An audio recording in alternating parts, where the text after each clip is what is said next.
comparisons, and we weren't exactly where we wanted to be with our beginning teachers, our 10-year teachers. So we worked on a compression. So we did a teacher scale compression for steps 0 to 15 in this budget, and then we also did a 5% increase for all staff. With those two things, we are looking at $446,322 for those two items. That number does include, we know some teachers are retiring, so we were able to put a mid-year teacher in their place instead of the end of scale. So that number does include those few things. Again, this year, we received a 0% increase on our insurance before they tacked on the 4% decrease that the entire TLC group received. So I'm not sure, I think that's year 5 or 6 for us. 5 years in a row. Yes. So our insurance is doing well. Did you read that right? It said decrease? Yes, decrease. So they gave, every TLC member received a 4% decrease across the state, but before they attach the decrease, they look at your rates and decide whether you're going to get an increase or not, and then put the 4% on it. So we came in at a 0% and then had the 4% deduction attached. So that worked out to about $75,812 for us. Next, we are receiving Sr2 funds next year for some of our COVID-related items. I believe it's $503,000 roughly. So Sr2, do you know? Okay, elementary school, secondary, elementary, secondary school relief funds. That's a federal fund? Yes, those are federal funds. CARES 2 roll down, basically. Yes. COVID relief. So we are covering some of our expenses that are in the budget usually with these funds, but we've also added additional funds in there that we plan on covering. Hotspots for those who will be virtually learning next year, additional PPE and sanitation. We're upgrading one of the HVAC systems in the high school, additional summer schooling, custodial staff, teaching staff as needed, to help those who have been struggling this year. And then we're also able to cover the purchase of a school bus with this, so we are using those funds for that. Additional changes that we made in the budget this year, we have a textbook adoption at the elementary school, so we needed to increase our line there. We added additional funding for the Ag and Health Science Academies next year. Those two programs have been a huge hit for us this year, and we needed to increase their material items there.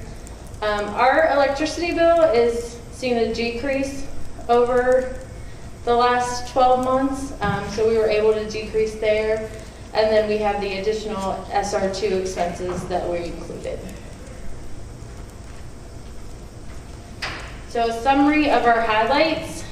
Here's a list of our expenses and what they added up to over instruction, admin, attendance, health, transportation, operations and maintenance, and technology. So our total expense line was an increase of $644,359. Our revenue changed at the very last minute today. So state, we were originally thinking we were going to get a $40,000 deduction. And at about 3 o'clock today, we found out that we were getting an additional $30,000 that we did not know about. So our state revenue change is a decrease of $8,600. Again, we had federal revenue that increased this year for us, mainly being the Sr2 funds. And then we had a change in grant funding from the previous year. So our total revenue change is an increase of $412,836. So that's the highlights of the budget. Any questions? So wait a minute, the revenue, the change in state revenue is a negative. No, it's still a positive. Oh, it's a positive. Yeah, Oh, okay. So because of the positive. federal grant. But state is Yeah. a decrease, right? The state is a Federal decrease. is an The other two are increase. 2, the federal increase, and the grant funding is Yes, and I can explain why that It's a decrease or increase? Yes, that's a decrease. okay.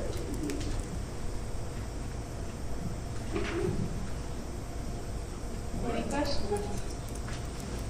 Questions for the numbers wizard? It's amazing how quickly she can throw out those charts. All right, thank you, Steve. Thank you, Stacy. All right, so now the budget report is up and available. I want to tell you my funny story how I've been working on it since November and it completely went away on me on Thursday. Oh, I had to redo everything. That's lovely. Backed up twice too. It's crazy. Reduced to a I will email myself everything from now on. Yes.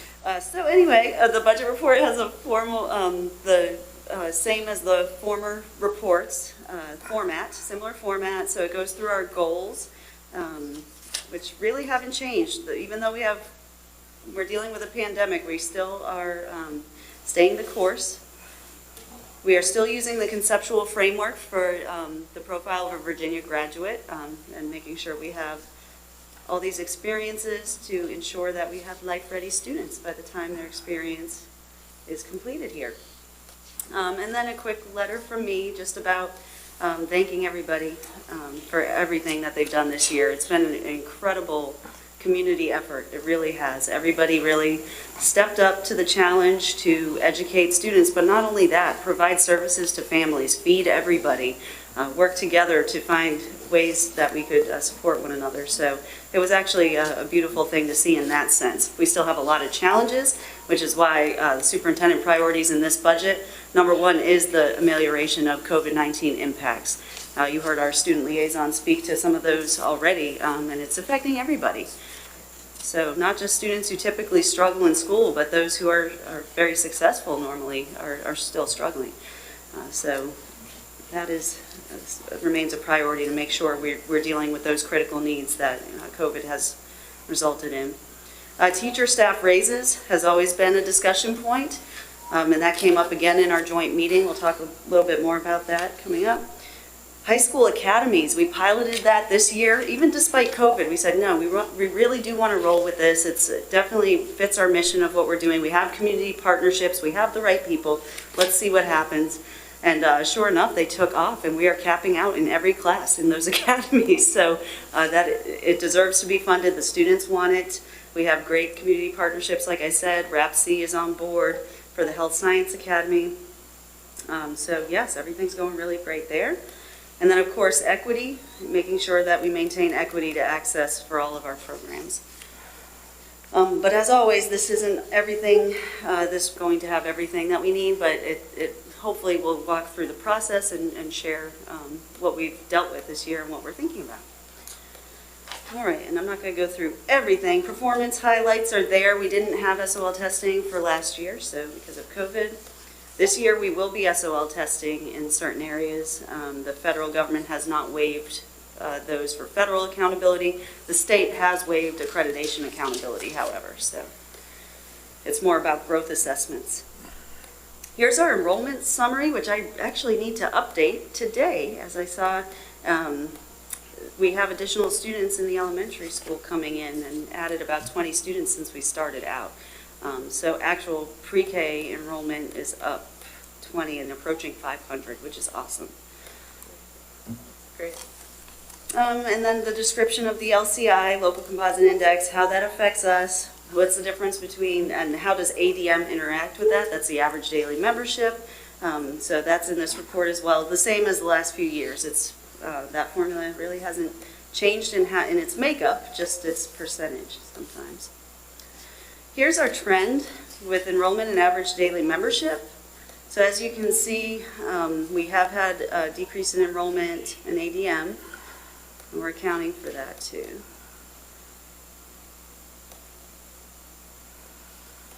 So SOQs are the standards of quality that the budget is built on, and as you've heard before, that we start here. This is what the state mandates you have to have.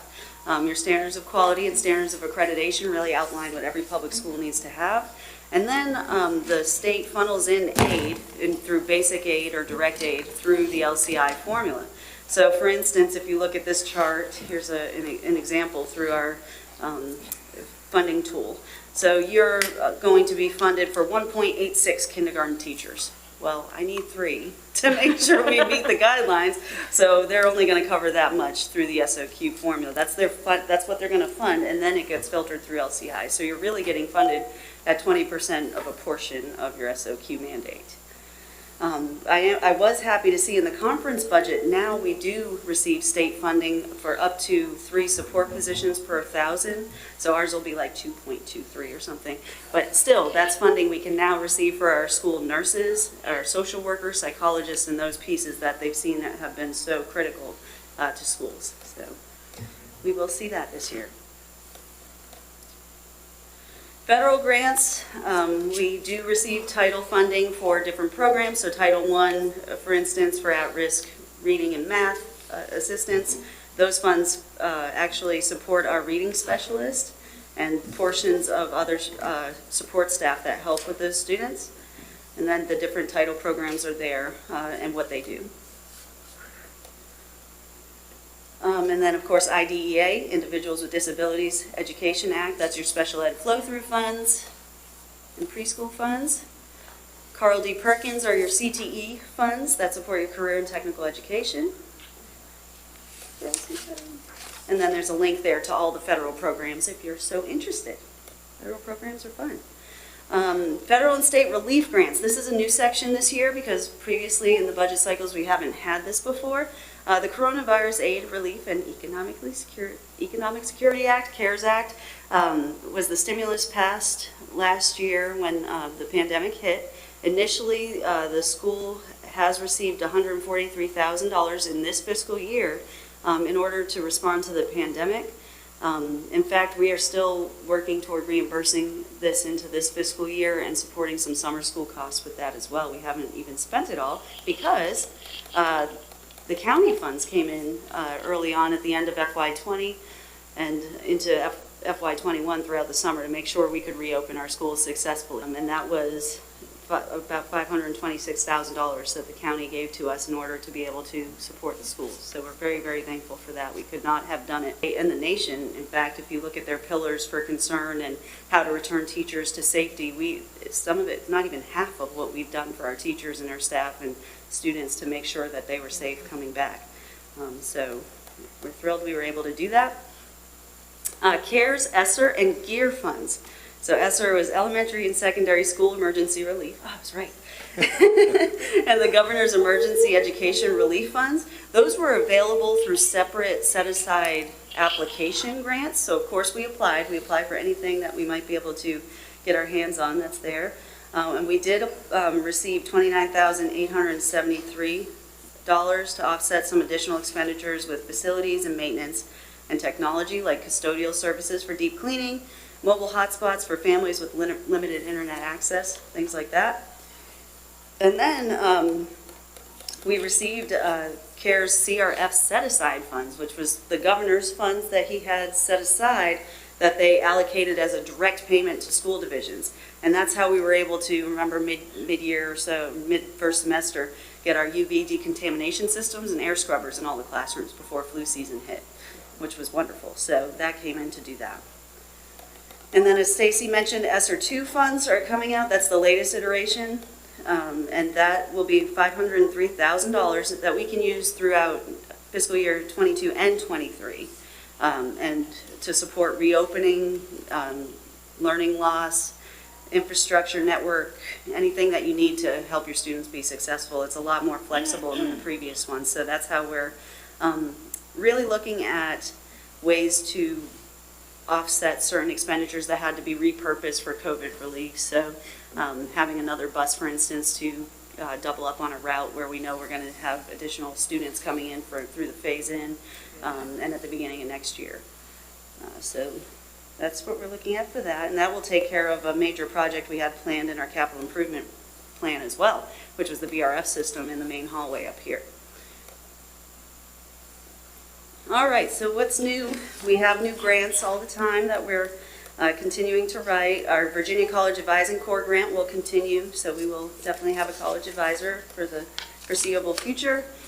Commit to be Fit, of course, is funded indefinitely. Preschool Services, now this is where we talked about why did our grants go down. Our grants in this area went down a little bit, but that's because we're taking a different approach and actually joining on a regional mixed delivery program and preschool delivery. So the funding will still come in for our families, it just won't need to pass through the schools anymore.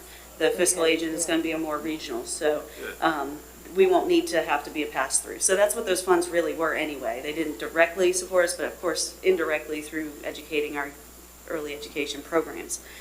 So we are still part of the mixed delivery and preschool development family. We're just doing it in a different way. And so that's where we just no longer met the criteria, because now as they explored the mixed delivery options and private-public partnerships, they found that they basically upped the enrollment numbers. So anytime they do that, we can't apply. So Lisa Payne-Wells at CCLC and myself reached out to the Rockingham branch of the preschool development, and they're happy to have us. So we will join on forces with them and then receive that direct aid that way.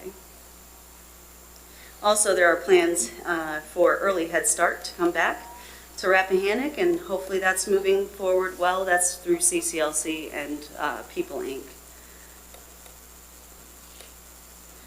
Then, of course, our academies, I talked about that. We have additional funding in our budget to support the Health Science Academy, which right now we partner with RAPC to provide the instructor. So basically what we're paying here is for instructor and course fees and certain materials and certification fees. And then the same for the Ag Academy. This one we have our own instructor who's multi-endorsed to teach classes at the schools, but we also have very heavy certification costs in the Ag Academy. The equipment and lab work and the certification testing and the amount that you can get in a single cluster is pretty intense, which is great. That's going to give our kids a lot of experience and a lot of stackable credentials when they're out, but it does cost some money. So what we did was we put $20,000 into each academy, so that's called out in the budget, and that should support what we need moving forward. The Wellness Center, so we received this year a grant from the Path Foundation in the amount of $69,000 to look at the feasibility of starting a school-based wellness center here, and you've heard updates throughout the process. So where we are now is that Susan Stoltzman, our project coordinator, has already begun with Health Connect America, and now we have outpatient mental health services available to students who are referred who need that in both the elementary and the high school. So that is all billed directly to families, health insurance or Medicaid. And we have some grant funding that can provide gap funding as well if it's needed. With the physical health services, Valley Health has agreed to partner with us, and you heard before that we were talking about the telehealth options. That is kind of taking off into another discussion about something even better, which might be a regional approach to telehealth medicine in regional schools. So it's really exciting, actually. So we'll be in conversation about that to see how that will move forward. If any physical health happens with telehealth, that'll be rolled out in the fall of 2021. So we have a little time before that happens. But in all of these, it's all grant-funded project or sustained through direct billing to insurance or Medicaid, so no county funds or school funds are spent on this project, which I think is important to note. And then you have your review of previous budget cycles, what the county contribution was in those certain budget years. And this is the amount we will be proposing to ask for in this budget. So to make all those ends meet with everything we talked about, we still are short, and we'll ask the county for $231,523. But when you saw those costs, those $644, we were able to get it down quite a bit using revenue sources and making adjustments. This is just a trend graph without any adjustments for inflation and things, but as you can see, the funding that we've asked for from the county has been rather flat, and in fact has come down. We've had enrollment decrease, yes, but We've had that conversation before. We've seen a decrease in federal funds, except this little uptick in the last year because of COVID, but we have seen quite a loss in our federal funds over the years, and the state just still doesn't pick up nearly what they mandate we need to have. So that's part of the struggle. And then the budget report details each category and where our funding comes from, where it's placed. Instruction remains the bulk of the budget, as it should be. And that supports the education of students, and then all the other pieces that you need to have. Each category has a chart to show you how it's broken out, and then exactly how much money is projected in there. And that's for each of the sections. And then I'm going to jump down here to the summary charts. That's where we came up with our total amount proposed in the budget. And here's the adjustments we needed to make. So here's your total cost, and then when you put in the change in revenue from the state and federal and grants, then you end up with the amount that we still need at the $231,523.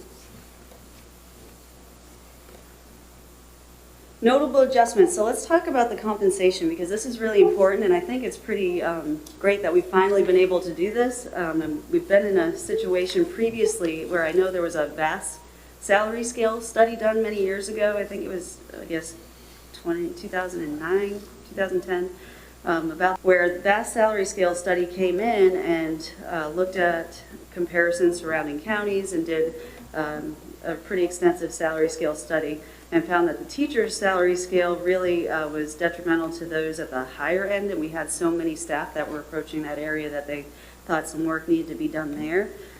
So benchmarking to the median on our rankings, you can see that's where we made more headway in our teacher scale, is more toward the end of the scale. We're in a particular situation this time where we have more than the average number of teachers retiring, which is going to present a recruitment issue. But even more so because of COVID-19, and now that we can't go out and actively seek at these recruitment fairs. So we do have to do what we can to be more competitive. We're hopeful that all the attention this school system has gotten this year will be hopefully bringing people to us, but we have to take a more proactive role. So there was talk at the joint meeting. I love this conversation about, okay, well, you keep saying this, let's do something about it. I'm like, yes, sir, let's do something about this. We need to. So we did a scale compression and looked at a lot of other districts too that have done something similar.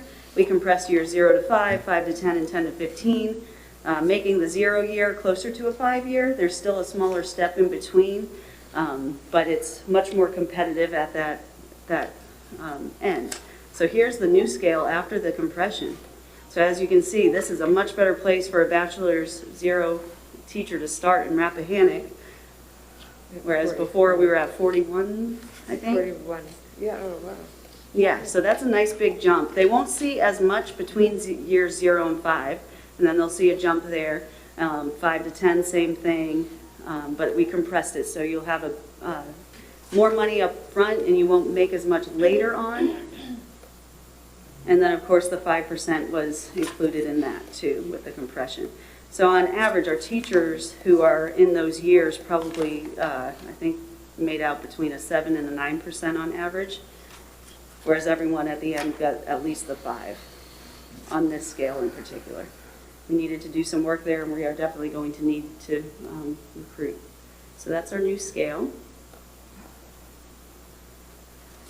And this table is just kind of the history of where we've been based on mandates. As you can see, most of the increases we've done have been by mandate. I talked a little bit about the staff benefits here. Stacy already told you we have no increase to health insurance 5 years in a row. When the state superintendent was visiting us a couple Fridays ago, he said, I know of no other who has ever done that. He said, how are you doing that? So we got to talk about Commit to be Fit and health and wellness and what we're doing with our new wellness portal and the action-based learning lab and nutrition and all these things that are so important, and they've actually saved so much. I think that's just about $1 million over the course of the 5 years in possible health insurance increases. So it is worth it to really focus on health and wellness. And then there's no VRS increase, so that remains the same. And then, of course, we saw the 4% credit. So all the rates remain the same for the employees. So they are very happy about that. And we're in talks right now. You heard Pierce Group at the last meeting. And we are in talks about incentivizing higher deductible plans and possibly putting a credit from the employer contribution into a health savings account, an HSA, pre-taxed dollars that can roll over. We already have access to an FSA, flexible spending account, which our employees are using and really liking. But to have more people move over to the higher deductible, if they feel they can, with the HSA as a safety net and an employer contribution that may be lesser than the actual single subscriber, but a credit to them. It could make out better and be more sustainable for our health insurance too. But so far, doing great. We haven't really had an issue with that. I'd love to be one of the few school systems that can say that. So thank you, Commit to Be Fit. We love this program. So far, $1.5 million invested in this through Path Foundation. So it's worthwhile, it's working. We have some exciting things that we're going to be looking at in the Action-Based Learning Lab next year, particularly with a correlation between the movement foundations and reading and literacy. And if we can show that we actually can mitigate the gap in the movement foundations in the Action-Based Learning Lab and tie that to reading progress, it's going to be really groundbreaking. I'm pretty excited. Not to write another dissertation, but it's pretty exciting. Our transportation schedule is there. This year we actually did substitute our single bus for 2 activity buses. That actually made it more possible to transport some smaller groups of students during our COVID experiences. And then next year, of course, the Sr2 Funds will cover our full bus. And then, facilities. This is so exciting. Okay, so in the past 4 years, we have had an excellent collaboration with and Mr. Cahard look at our capital improvement projects and do some really serious long-term planning because it is costly. Capital will break a budget if you're not careful. So we were able to work on this 5-year capital improvement plan. We combined funding streams with the RCPS facilities budget, and Mr. Curry introduced the county PAYGO dollars that could be used and drawn down for certain projects.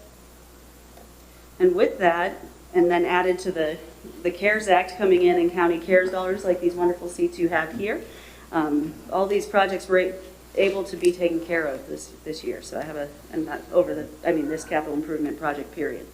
So there's a summary of all of that. And a lot of this was in Robin's, Dr. Bolt's presentation last time. And then you can see the funding sources here. So it's a nice collaboration. You can see that we were able to complete all those projects. Coming in, and this is important to our next cycle, there's quite a cost to some of this. But because we were so careful and collaborative in our accounting and working with these additional federal funds, we were able to make so much progress that in the next cycle, this is now the anticipated funding source that can be able to fund our capital projects, which means it's all RCPS operational infrastructure funding, as long as that VDOE CIP funds still come through, and that's your infrastructure operations, the direct aid. And we don't see anything that suggests that that's going to go away. In fact, it looks like it might be increased over the next few years to support schools. So we're excited about that. So that means after analyzing our next cycle for our 5-year period, we don't anticipate asking for any county dollars to complete our projects. We can do it within our own budget that we're getting. So that's significant to the county because that is money they can then absorb for other priorities or help us with our shortfall. Look how beautiful the schools are. Okay, and then that's really the whole thing. That's where we are. So acknowledgements, of course. I always like to thank our wonderful school board members for all that you do. And this time I could not help but put the supervisors in here and Mr. Curry for all the collaboration over the pandemic. It truly has brought us all closer. We've had to work together to find really creative solutions. So that's the budget I am proposing. Are there any questions?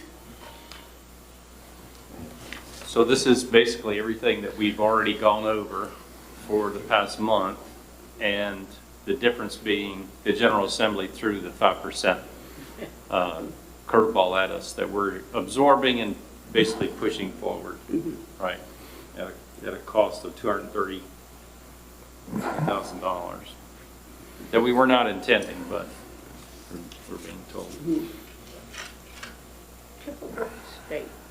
Well, it is, and it's good for people to know, and as they get educated more about the LCI, they'll see, and SOQ, what they'll see is, and just in general, 15%, whatever they believe that the raise is that they want the entire staff to have, they're going to fund 15% of it, and the rest of it is on the backs of the local taxpayer.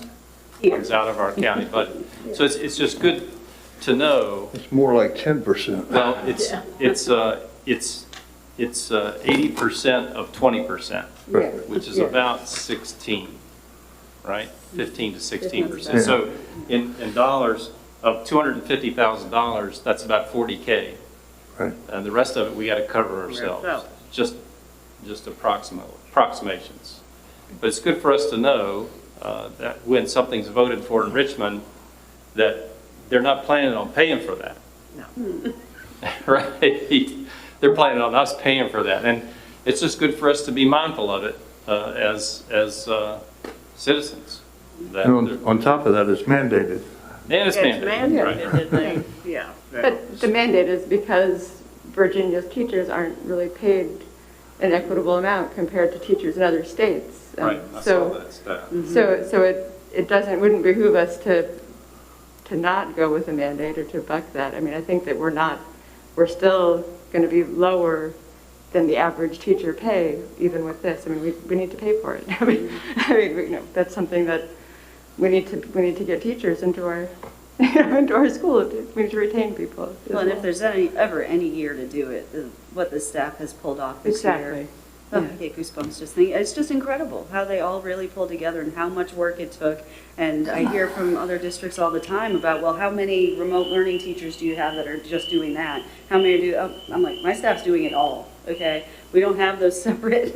We wouldn't be able to staff it accordingly if we had to do that. And so our staff is doing all of that, doing the hybrid learning model, making sure they're taking care of remote learners. It's a lot, and even to survive this year is saying quite a bit, but I think they've done an outstanding job. And a lot of that comes from collaboration Absolutely. and leadership. So yeah, that's where it comes from.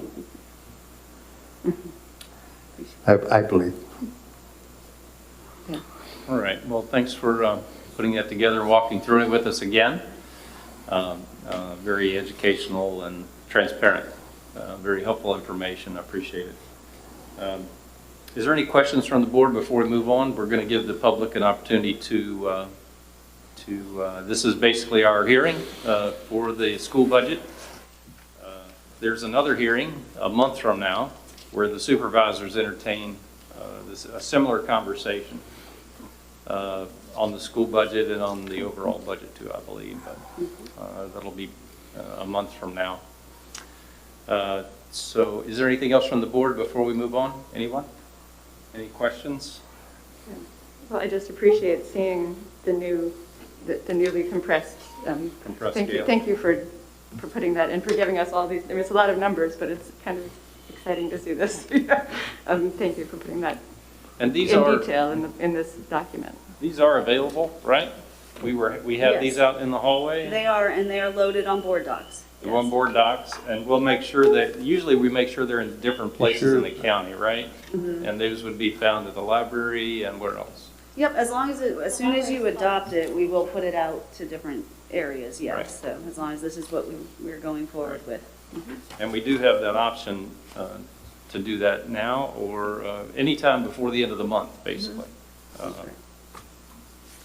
Because I guess at this point, the General Assembly is not going to add anything else that we know of. better not. No, they're not. It'll They're go to the, They're Let's finished. hope It they goes don't to take the governor. anything The away. session is almost over. yeah, that, so it's been the longest ongoing session that opened up last March. It's still just the They can but- add all they want. They can, but no, this one is completed. It'll go to the governor, and hopefully everything will be wrapped up. I think April 7th is the date that we find out about what Did you might say? happen with that. Did you say April 7th? April 7th. Right. So By that And- time, we're done anyway. We so- have to be done Yeah. before the end of March, so Yep. if they do change things at that point, then the supervisors will adjust accordingly. We will reconcile with whatever, Right, yes. right. Mhm, absolutely.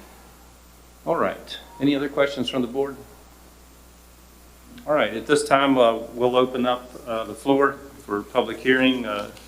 The public comment will be directly related to budget topics. If you have something that's not budget, there's also a public comment time later on in the agenda that you can discuss those things. Is there anybody that would like to address the board this evening on the budget?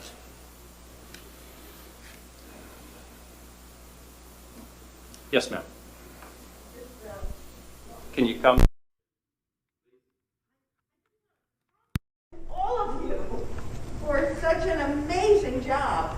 When budgets are changed at the national level, at the state level, and you come forward with a very reasonable budget with very little added for the county, I'm very excited to see how well this school board is working and how well our schools are working. So I want to compliment our superintendent and each of you. Thank you so much. Thank you. Oh, can you share your name and district with us? Oh, E. Brooks, Pete. and I live in Sperryville. All right, Piedmont district. E. Thank you very much. Anyone else this evening?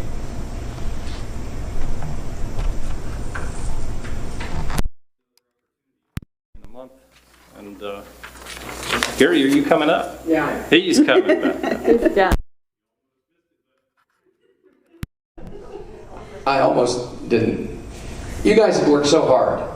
One of the things that always frustrates me is this represents hours and hours and hours of work. And by law, you require a public hearing. And the superintendent just went through again an incredible presentation, every page loaded with hard work. And there's not to have the impression that we don't appreciate all your work, that this isn't a monumental effort, that it's well done. And so that's all I want to say, is that it should be on the record that as a school board, as a school administration, you take your responsibility seriously, you do your work. It's not easy, you don't often get a whole lot of credit, and at this time of year especially, when it's so tough, and you're waiting almost like for report from the front on what's happening, to have this report ready, to have it presented this way, this fully, in this format, is really quite remarkable. When you think about, we live in a county with, 7,200 people. We're not a mammoth school division that has thousands of staffers. It's a very small team. It gets an awful lot of very good work done. So I just want to express my personal appreciation, but on behalf of county residents that aren't here tonight and don't have a mic, I know many of us really, really appreciate your effort, and I think this is a great budget. I wish there wasn't a shortfall, but it is what it is, and we had hoped that we wouldn't be mistreated quite the way we were with one piece of legislation. We didn't know the governor was going to mandate 5%, and so both of those things are well beyond anything anyone in this county can do. So how you respond to that, how you deal with that crisis, is really a mark of the quality of the staff and the leadership and your leadership as the board. So thank you again for all your hard work.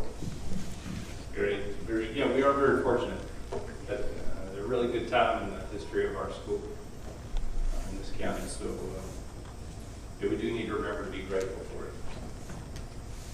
Anyone else?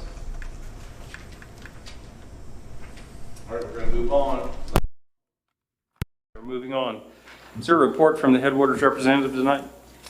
I do have a report today. A number of things. Headwaters is busy. The first item is the after-school enrichment program is registering now, and it plans to start on March 16th. There will be increased staff in 4 groups, and it will include guest speakers for the students, which is a new thing, a new feature of the after-school program. The RAC and Headwaters Collaboration Drama Club has been going on Saturdays. There are 13 kids involved. There are teen helpers, both from our school and from other schools, and some of the participants most are RCPS, but it is anybody in the county could participate. It'll be meeting for 6 weeks, and then there will be a little presentation for family and friends in the middle of March. And RAC is also looking at being involved with summer enrichment activities as well in collaboration with Headwaters. So this was the beginning of a good collaboration, it sounds like. Starfish has news under Brittany Dwyer's direction. There are 7 new mentors who have been vetted. That's great. Yeah, trained, and they're ready to be placed with children. That's a lot. That's the most that I've ever seen. And it's a high impact, that's a high impact, much needed. Yeah, and now that we have our social worker on hand, she's ready with Kathy Sickler, Candy Lama, to identify some students who can use that valuable mentorship. And it's exciting to have the program revitalized and gaining mentors. Headwaters has funded another graduate to enroll in the heavy equipment operators class.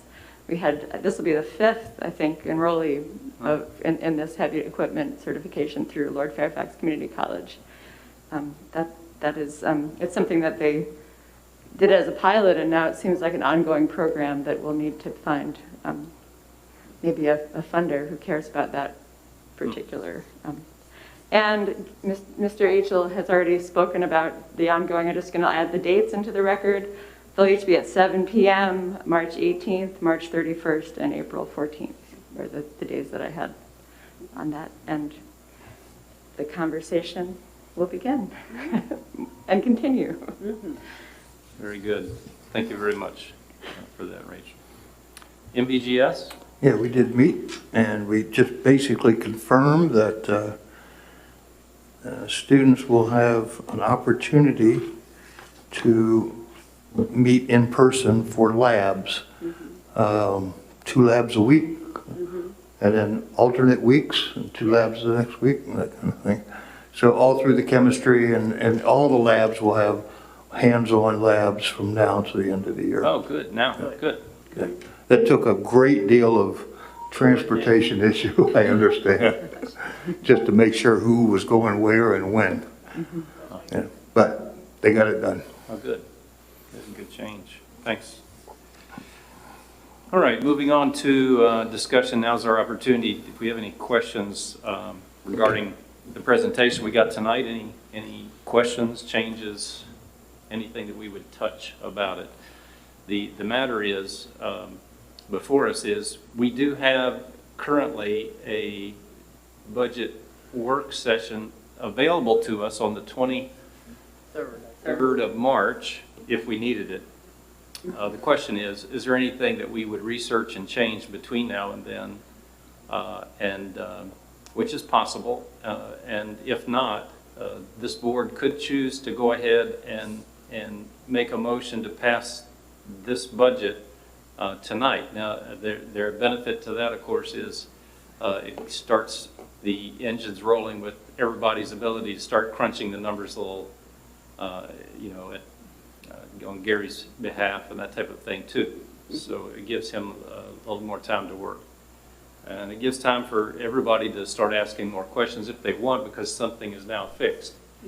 So it would, if we did that tonight, obviously there would be no need for a work session on the 23rd. So any discussion tonight on any of the things? I think it's been thoroughly, completely done. I don't see how it got done so quickly, but weekends and so forth. And in my way of thinking, we're about ready to go.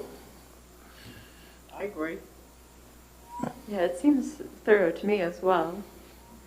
And my only I couldn't think of anything to add or take away. Right, and it was basically, it's needs-based. We've evaluated where we wanted to put our energy and made those increases based on demands to the system. And I think the only thing that scares me a little bit is anytime you reduce like electricity, I'm like, oh, that's going to catch me.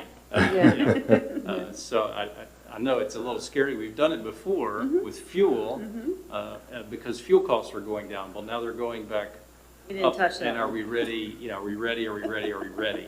And Yeah, what's going to hopefully. bite us, if we Hopefully we don't- got full tanks last week. Right. So that's the only fear I have, is if we were trying to be too conservative and we get bit in 2021, 2022 budget. So, Well, and that's more based on a trend, not just a single year Right, either. right, So right. we feel comfortable with the reduction we've made, so right, should be okay. yeah. So, Yeah, and we did mention, you mentioned electricity. I know we've had a lot of ideas thinking about solar in the future, and I would like to just put out there, not in this budget, I don't think we're ready for it, but we should keep our eyes peeled for opportunities of funding towards solar or other renewable sources of energy. It is a line item that we could reduce by investing in the future. The thing that I like most is that it follows our mission, follows our statement, our whole program of studies. The budget just is reflected in all of those things. And that's the way it should be. all right. Is there a motion to adopt a bottom line this evening? Is this what you want? That's a motion. Yes. If you're willing to. I make a motion to accept the proposed budget of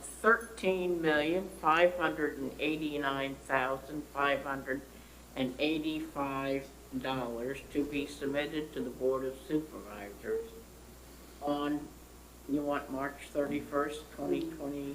Well, we can say by March 31st, but we're going to do it, Yeah. we'll Send be it doing over it, to. yeah, this week. It'll be over there this week. Yeah. So, Second. so we're going to say by March Aye. 31st, By March 30th. and we'll get it there as soon as we can. All right, so that's the motion. We have a motion. Is there a second? Second. We have a second from Mr. Grove. Is there any other discussion? All in favor, aye? Aye. Aye, opposed, no. And so ordered. And we will not be meeting at the prescribed work session on the 23rd. I think the next time we're together is April 5th. There's 7. What's that Monday? We were scheduled to be with the supervisors. On the 6th or 7th or something. It's the 5th. The 5th of April at 7 o'clock. I would imagine here. The gym at, Oh, it's at the elementary school. Let's make sure we're clear about that, because I started out my evening at the elementary school. Me too. Few other So, you people. too, yeah.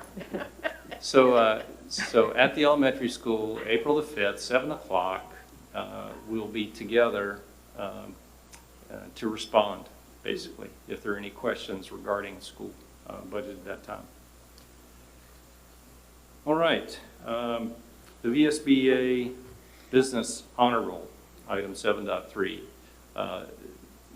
The last month, the idea was put forth that we present this resolution to VSBA for Rose Hill. Rose Hill. Yeah. Rose Hill. And so that's what this is. And so this evening, we'll have this motion and get it signed and forwarded to VSBA, and they'll produce something that, so it takes months to get this done, right? But we'll send it to VSBA. They'll produce the frameable document that we'll present to Rose Hill either next month or the following month. Depends on how long it takes. So that's what that is. Now, on to, are there any questions about that? We good with that? Moving on to public comment. Is there anyone that would like to address the board on anything this evening? Anyone?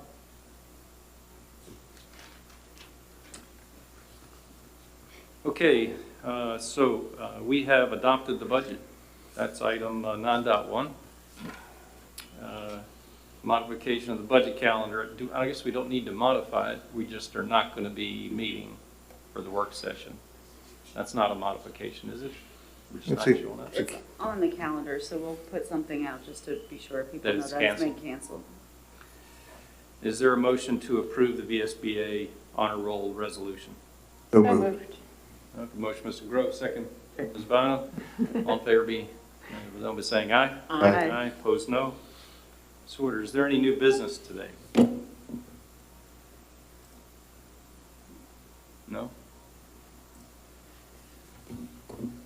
Our next meeting actually is on the 5th of April. The school board meeting, I have to look up the date every time. 13th, the 13th of April at 6:30. I would assume we're back at the elementary school again. At this time, we're going to have a motion to go into closed session. I move the board convene to closed session for the following purpose: to discuss and consider the appointment of staff for a professional position, coaching positions pursuant to Virginia Code Section 2.2-3711A1. We have a motion for Mr. Groves. Is there a second? Second. Second from Ms. Bynum. All in favor, aye? Aye. Opposed, no. Okay, we're going to be going across the hall to a room. We're going to be there for how many minutes? 5 minutes, and then we'll be back and address the personnel docket and then adjourn, if you care to wait. Shannon.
to read pursuant to VA Code 2.2-3119E1, I certify that I had no involvement in the hiring decision of the JP Boys and Girls Volunteer Soccer Assistant Coach. So in case you're wondering, it's because Eric, her husband, is It's going to help with is our soccer. coach. And fortunately, we have laws that accommodate such things. So that's what's happening there. So we've all certified that only those things discussed in closed session were part of the motions will be discussed. So at this time, is there a motion to adopt the personnel report that was presented this evening? So moved. We have a motion from Ms. Myers. Is there a second? Second. I don't think you can. I can't second. She can't. Oh, I second I it. do. Mr. Grove's going to second. All in favor, aye? Aye. Aye, opposed, no. And so ordered. Is there a motion to adjourn? Hold on, before Yes, you ma'am. do that. Oh, I you have to say something. I have to follow up with that, Okay. just to put down for the record pursuant to Virginia Code 2.2-3119E2, the employment of the JP Boys Girls Volunteer Soccer Assistant Coach is based upon merit and fitness and the competitive rating of the qualifications of the individual, and no member of the board had any involvement with that hiring decision. That's true. For sure. Thank you very much. Is there a motion to adjourn? So moved. We have a motion, Mr. Groves, or second? Second. Second from Ms. Meyer. All in favor, aye? Aye. Aye, opposed, no. We're adjourned. Thank you very much.